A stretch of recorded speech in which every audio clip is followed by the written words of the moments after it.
1982. You mentioned, Jonathan, earlier on, huge year for movies, big year for great movies. What we like to do on Never Did It is go through our favorite movies of the year. We usually let our guests go first. You don't have to do it in a particular order, but in the video, I'm going to show it in a particular order. So why don't you lay your favorite movies of the year out for us? Well, Tootsie and The Verdict. Can there be a tie? Must I choose? You don't have to choose. I'll choose for you in the end, but you don't have to choose. All right. Well, let's go ahead and say The Verdict is talk about David and Goliath, a pretty extraordinary movie. David Mamet script and one of Paul Newman's best performances.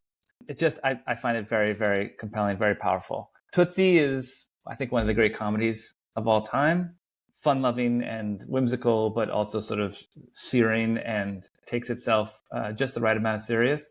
What else is there? Oh, The King of Comedy is also this year, which I happened to see again about a couple of months ago, just by happenstance, and holds up beautifully. It's a really interesting, soulful look at celebrity and, ambition and perversity. And De Niro holds that together in kind of amazing ways. We actually had a big argument on this podcast about what year to count The King of Comedy on. So I had it as my number one of 1982, and then I guess it didn't come out. I mean, it came out in festivals, I think, in 82, and then got an actual release in 83. So we moved it, but yeah, I don't want to wade into very uncomfortable waters here. No, if this is triggering to you, please. If you don't hear it come up on our lists, that's why. Great. So, yeah. Oh, and Gandhi. I didn't remember that was this year, but you referenced that earlier, Jake. And Gandhi's amazing. Probably the first epic I saw as a youth, and certainly stayed with me. And Ben Kingsley's one of our greats, and is rarely talked about as one of the greatest living actors, around. Well, he's up in Marvel land now. They just released a trailer for his new Marvel TV show. Oh, I didn't know anything about that. That's bad news. He plays a pretty funny character in them, but very forgettable. Got it. I'll run through I've got a quick top 10. I do have The Verdict as an honorable mention. I've got Star Trek II, The Wrath of Khan, which is really fun. It's like Star Trek understanding at their second try, how to make like an action movie kind of movie with a real compelling villain in Ricardo Montalban. Can I ask, is that the one that starts with the worms in the ear? It does, right? That's Wrath of Khan? Yeah.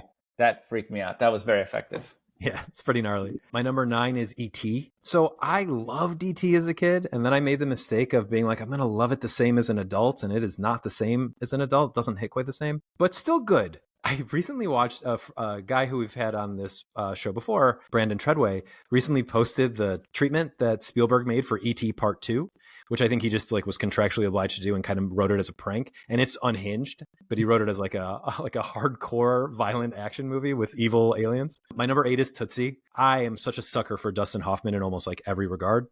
And he really brings it in Tootsie. I have First Blood at number 7. I really liked First Blood a lot. I'm glad you recommended it and finally got me to watch it. My number 6 is really interesting. It's a British animated movie called The Plague Dogs, about a virus that dogs spread and then dogs are chased. It's actually Isle of Dogs, the Wes Anderson movie that came out a few years ago, was sort of a comedy version of this. But this is not funny. It's quite harrowing, and John Hurt plays the lead dog voice. It's really good. In November, December, I start watching a lot more independent animated movies, and I think that's I discovered this one last year. It's really great. My number 5 is The Thing, the John Carpenter movie, which we talked about on our Halloween episode recently. Amazing creature effects, really gross, probably like the most gross kind of movie I can handle. Although my sister is now trying to convince me to watch The Substance. I just don't think I can handle it, but she says it's incredible. My number 4 is Evil Under the Sun, which is a Hercule Poirot, Agatha Christie murder mystery.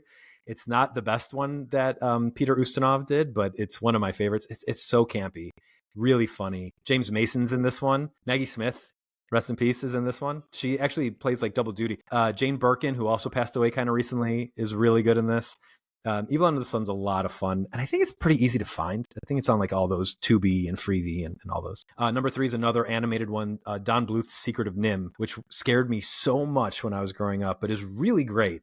Movie about some mice that get tested on, and it's about the environmental impacts without being, your typical Fern Gully Avatar storyline, and doing something a little bit different and more scary with it. Dom DeLuise is hilarious. in his voice as a crow in this one. Number 2 is Diner. We've said a lot about Diner on this episode, but yeah, one of the better ensemble comedies. I don't think that you get Richard Linklater movies without Diner. That's something we didn't say before, but he's clearly heavily influenced by this. And wow, my list is really filled with a lot of animated stuff. My number 1 is Gauche the Cellist, which is another early Isao Takahata movie. So Isao Takahata, very famous for making Grave of the Fireflies and Only Yesterday and The Tale of Princess Kaguya and being like the number 2 guy at Studio Ghibli. But Gauche the Cellist is his music movie that he made in 1982. Really incredible stuff about a guy who wants to play the cello and his struggles to do that. It's really short, too. It's like 65 minutes, so a really easy watch. I have a 3-way tie for number 9 and 10 because they're 3 movies that I don't have a rating for on my Letterboxd, so it's been a long time since I've seen them, but I feel comfortable saying that I like them.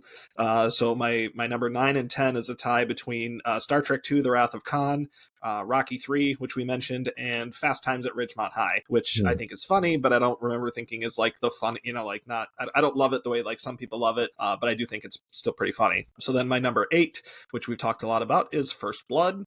And then number 7, again, which we covered on our Halloween show, is John Carpenter's The Thing, which was one that I hadn't seen until just this year, so I was very glad that I was finally able to watch that. Number 6, mentioned by both of you previously, is Tootsie. Yeah, just a classic comedy. Also R.I.P. Terry Garr.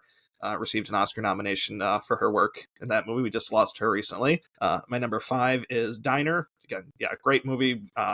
Great point on the Linklater comparison. That's got to be true. My number 4 is Ridley Scott's Blade Runner, which I still think is a pretty cool movie. Number 3 is a very personal pick. It's a very bizarre movie by Neil Young. It's called Human Highway. It also stars Dean Stockwell and Dennis Hopper, and it's just this really weird movie about, and Devo has a starring role in it too. Very weird, apocalyptic kind of comedy movie where it's just, you could just tell that they had a great time making it, and it's just this bizarre, it's really for kind of fans of Neil Young only. Like I can't imagine anybody who's not like in the bag for Neil Young watching it and getting much out of it, but I am deeply in the bag for Neil Young, and I've seen the movie many times and I love it every time. It's just so ridiculous, and Devo does a bunch of songs in it, and it's just great. Then my number 2 is Mad Max 2, The Road Warrior, the best of the original trilogy, certainly by far. And then my number 1, Brad, I actually still like this movie a lot as an adult. My number 1 is E.T. Oh, okay, right on. I just want to quickly mention Dean Stockwell also has a directing credit on Human Highway. Oh yeah, yep. He and Neil Young directed it together. Yep. Jonathan, it looked like you wanted to say some things about Blade Runner. Oh gosh, yeah, I didn't realize that was this year. I didn't really do a deep dive into 82.